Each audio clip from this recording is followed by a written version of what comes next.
بسم اللہ الرحمن الرحیم۔ عزیز طلباء، السلام علیکم ورحمۃ اللہ۔ میں محمد ارشد آپ سے مخاطب ہوں۔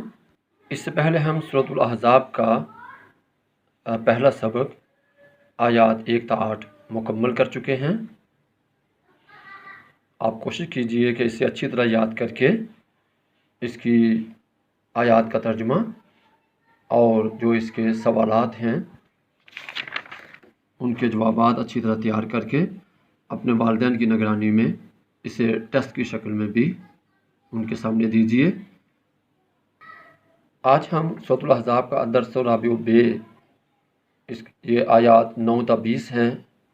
ان میں سے آیت نمبر 9 پڑھیں گے اور اس کو مکمل سمجھنے کی کوشش کریں گے۔ یا ایھا الذین آمنوا اذکروا نعمت اللہ، مومنو خدا کی اس مہربانی کو یاد کرو جو اس نے تم پر اس وقت کی۔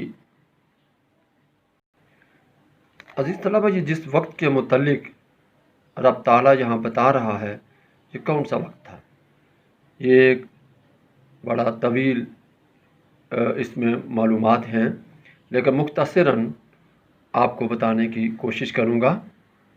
ان آیات میں اس تائید و عنایت کی طرف اشارہ ہے جس سے اللہ تعالیٰ نے غزوہ خندق میں مسلمانوں کو سرفراز فرمایا تھا۔ ان آیات کے مفہوم کو سمجھنے کے لیے ان نازک حالات کا جائزہ لینا از حد اہم ہے جن سے مسلمانوں کو واسطہ پڑا۔ اس لیے اختصار کو ملحوظ خاطر رکھتے ہوئے اس کا منظر پیش خدمت ہے۔ مدینہ طیبہ میں یہود کے 2 مشہور قبیلے آباد تھے، بنی نضیر اور بنی قریظہ۔ اگرچہ حضور علیہ الصلوۃ والسلام نے مدینہ منورہ میں پہنچتے ہی ان سے دوستی کا معاہدہ کر رکھا تھا، لیکن ان کے دلوں میں اسلام سے عداوت کے شعلے بھڑکتے رہتے تھے۔ وہ ہر ایسے موقع کی تلاش میں رہتے جب کہ وہ اپنی اس باطنی خباثت کا مظاہرہ کر سکیں۔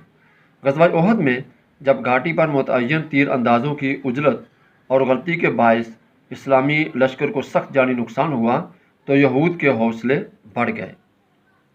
دوستی کے معاہدہ کے باوجود بنی نضیر نے حضور کریم علیہ الصلوۃ والسلام کو شہید کرنے کی ناپاک سازش کی، جس میں وہ بری طرح ناکام ہوئے۔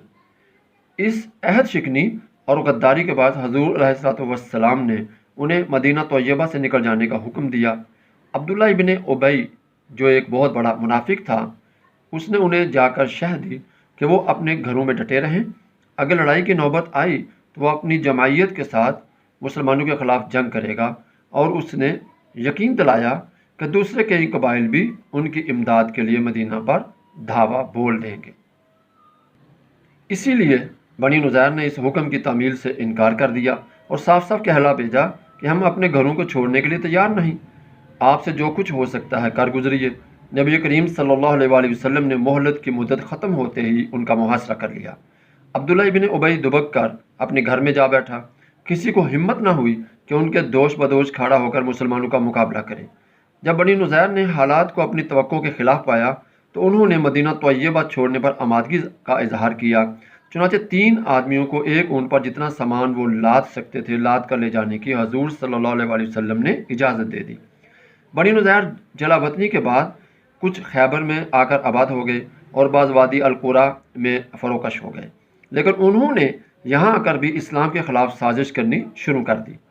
ان کا ایک وفد جس میں سلام بن ابی الحقیق، کنانہ بن ربی ابن ابی الحقیق وغیرہ شامل تھے، بنی نضیر سے اور بنی وائل سے ابو عمارہ شریک تھے، مکہ پہنچا اور قریش کو حضور علیہ الصلوۃ والسلام کے خلاف جنگ پر ابھارنا شروع کیا، اور انہیں یقین دلایا کہ وہ اس جنگ میں ان کے ساتھ ہوں گے، یہاں تک کہ اسلام اور بانی اسلام کو ختم کر کے دم لیں گے۔ قریش نے ان سے پوچھا، کیا علماء یہود، تم صاحب کتاب اور علم و فضل میں تمہارا مقام بہت اونچا ہے، تم جانتے ہو کہ محمد سے ہم برسر پیکار ہیں، ہمیں ذرا یہ تو بتاؤ کہ ہم راہ راست پر ہیں یا وہ؟ یہودی وفد نے کہا، تمہارا دین ان کے دین سے بہتر ہے اور ان سے کہیں زیادہ تم راہ حق پر گامزن ہو۔ بیوقوف اتنی سی بات پر خوشی کے مارے آپے سے باہر ہو گئے۔ چنانچہ وہ بھی اس معاہدہ میں شریک ہو گئے اور مسلمانوں کو نیست و نابود کر دینے کا انہوں نے عزم کر لیا۔ انہوں نے اپنے اس معاہدے کو عملی شکل دینے کی کوشش کی۔ قریش کے 50 سرداروں اور یہود کے اس وفد نے کعبہ کے غلاف کو پکڑ کر اسلام اور مسلمانوں کو ختم کرنے کا معاہدہ کیا۔ قریش اور یہودیوں نے دیگر قبائل سے مل کر 10-12 ہزار کا لشکر تیار کیا اور انہوں نے اس بات کی کوشش کی کہ اب مدینہ طیبہ پر حملہ کرنے کے لیے اور اس کی اینٹ سے اینٹ بجا کر رکھ دینے کے لیے ہمیں روانہ ہو جانا چاہیے۔ سرزمین عرب میں اتنا عظیم لشکر آج تک کسی نے نہیں دیکھا تھا۔ اللہ تعالیٰ کا محبوب بھی اپنے دشمنوں کے عزائم سے بے خبر نہیں تھا۔ مختلف قبائل میں حضور علیہ السلام کے جو غلام تھے انہوں نے ساری تفصیلات سے آگاہ کر دیا۔ حضور صلی اللہ علیہ وسلم نے صحابہ کرام رضوان اللہ علیہم اجمعین کو مشورہ کے لیے طلب فرمایا۔ حالات بڑے نازک تھے۔ ایک چھوٹی سی بستی پر اتنے لشکر جرار کی جلگار کیسے روکی جائے، جبکہ اس بستی میں بھی مارہائے آستین کی کمی نہ تھی۔ حضرت سلمان فارسی رضی اللہ تعالیٰ عنہ نے عرض کیا، یا رسول اللہ صلی اللہ علیہ وآلہ وسلم، ہمارے ملک فارس میں جب دشمن یوں حملہ کرنے کی نیت سے دعویٰ بول دیتا تو ہم اپنے شہر کے ارد گرد خندق کھود کر اس کی پیش قدمی کو روک دیتے تھے۔ ارشاد ہو تو مدینہ طیبہ کے ارد گرد خندق کھود دی جائے۔ نبی کریم علیہ السلام نے اس تجویز کو بہت پسند فرمایا اور شہر کی اس جانب جدھر سے چڑھائی کا خدشہ تھا خندق کھودنے کے لیے نشانات لگا دیے گئے۔ ہر 10 آدمی کو 40 گز خندق کھودنے کا فریضہ سونپا گیا۔ خندق کھودنے کے کام میں سب مسلمان شریک تھے، کوئی بھی مستثنا نہ تھا۔ فخر دو جہاں سرور کون و مکان اپنے دستے مبارک میں کدال لیے اپنے غلاموں کے دوش بدوش خندق کھودنے میں مصروف تھے۔ شب و روز کی محنت شاقہ سے کفار کے لشکر کے آنے سے پہلے خندق تیار کر لی گئی۔ کفار کا لشکر جو ایک طوفان کی صورت میں آگے بڑھا چلا آ رہا تھا، اسے یہ خیال نہ تھا کہ وہ مدینہ کی بستی کو پہلے حلہ میں ہی نیست و نابود کر کے رکھ دے گا۔ اسے یہ خیال تھا کہ وہ مدینہ کی بستی کو پہلے حلہ میں ہی نیست و نابود کر کے رکھ دے گا۔ انہوں نے جب اپنے سامنے اتنی چوڑی اور گہری خندق دیکھی تو حیرت زدہ ہو کر رہ گئے۔ ان کی جنگی منصوبہ بندی میں ایسی تدبیر کا سا گمان بھی نہ تھا۔ مجبوراً خندق کی دوسری طرف ہی انہوں نے اپنے خیمے نصب کر لیے اور مسلمانوں کو اپنے محاصرے میں لے لیا اور حملہ کے لیے مناسب وقت کا انتظار کرنے لگے۔ وقت گزرتا گیا، اللہ تعالیٰ نے ایسے حالات پیدا کر دیے کہ وہ ایک دوسرے سے بدگمان ہو گئے اور اسلام کے خلاف ان کا اتحاد پارا پارا ہو گیا۔ جاڑے کا موسم تھا، بلا کی سردی پڑ رہی تھی، سامان رست بھی آہستہ آہستہ ختم ہو رہا تھا۔ یہود کے ساتھ تعلقات بھی ٹوٹ چکے تھے، حوصلے پست اور ہمت ٹوٹ چکی تھی۔ ایک رات کو سخت آندھی آئی، ان کے خیموں کی تنابیں ٹوٹ گئیں، ہانڈیاں الٹ گئیں، گھوڑے رسے تڑوا کر بھاگ نکلے، سارے لشکر میں سراسیمگی پھیل گئی۔ وہ سمجھے کہ یہ تند و تیز آندھی انہیں تباہ کر کے رکھ دے گی۔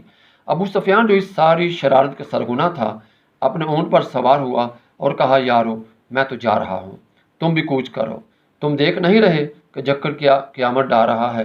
ابو سفیان پر ایسی بدحواسی طاری تھی کہ اونٹ پر سوار ہونے سے پہلے اس کا اوقار یعنی رسی کھولنا یاد نہ رہا۔